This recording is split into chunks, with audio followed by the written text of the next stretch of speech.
Hi, I'm Michael Gaffney with another recipe from my book and my DIY system called Flour Crazy. You can get all the recipes and all the information at flourschool101.com or flourcrazybymichael.com. As you know, Flour Crazy comes with 3 different lids, 4 recipes for each lid. You can do your own, but every recipe gives you perfect flours every time. Right now we're going to do our all Rose Bouquet. It's right out of your book. And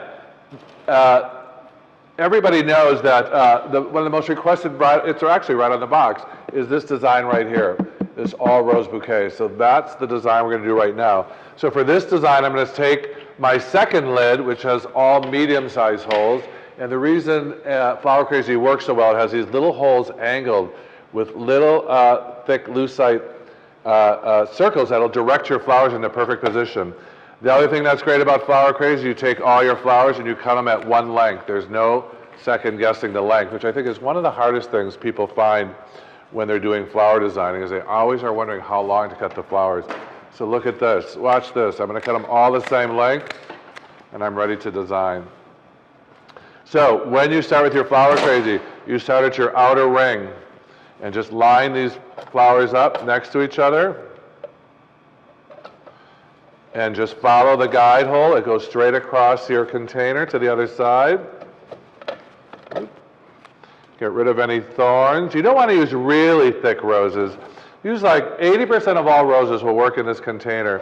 You want a nice medium, small to medium width rose. You don't want a big, giant rose for this container.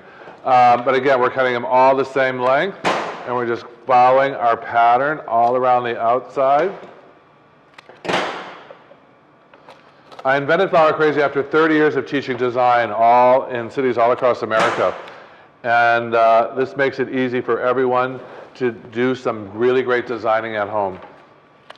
Again, I'm cutting all the stems the same length. So you can see I've done my outer ring and my Flour Crazy lid. Now I'm going to move to the inner and then the center ring. The same, I'm cutting my flours of the same length, 8, maybe 9 inches. If you want a little bit taller in the middle, add an extra inch. So I'm adding my second layer all around and building what I call an igloo. I'm building a little igloo of red. So I'm going into my second layer. If you notice, my roses are open. Whenever we do this style of design, we want our roses to be nice and open. So I put these in warm water to force them open. Warm water causes your flowers to open. So we like nice open roses when we're doing this type of design. This design is going to take about 20 to 25 roses. If you don't want it to use that many roses, start on the inner ring. It'll still work. You'll have a smaller bouquet, but you'll still have the same pattern and the same look with less flowers. So I'm finishing up on my inner ring, and then I'm going to go to my top ring on my Flour Crazy lid and enter some roses up there. And when you're done, you're going to have the perfect dome shape that every bride is looking for these days. And I often talk about Flour Crazy. The holes give you enough wiggle room, so you're going to feel like a designer, because you can see I can play with them up and down a little bit to wiggle them into perfection. So it still relies on you and your visual eye to create a nice design. Again, one of the most popular designs in America is this one right here. And I did this in about 3 minutes, just following my Flour Crazy patterns in my lid. Watch out for those thick ones.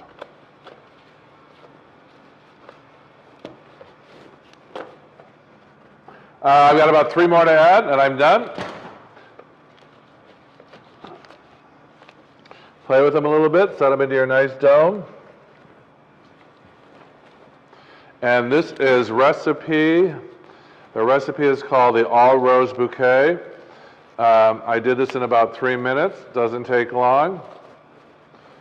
Pat them into place, and there you go. Perfect flowers every time with Flour Crazy. I've got another recipe coming up. Stay tuned.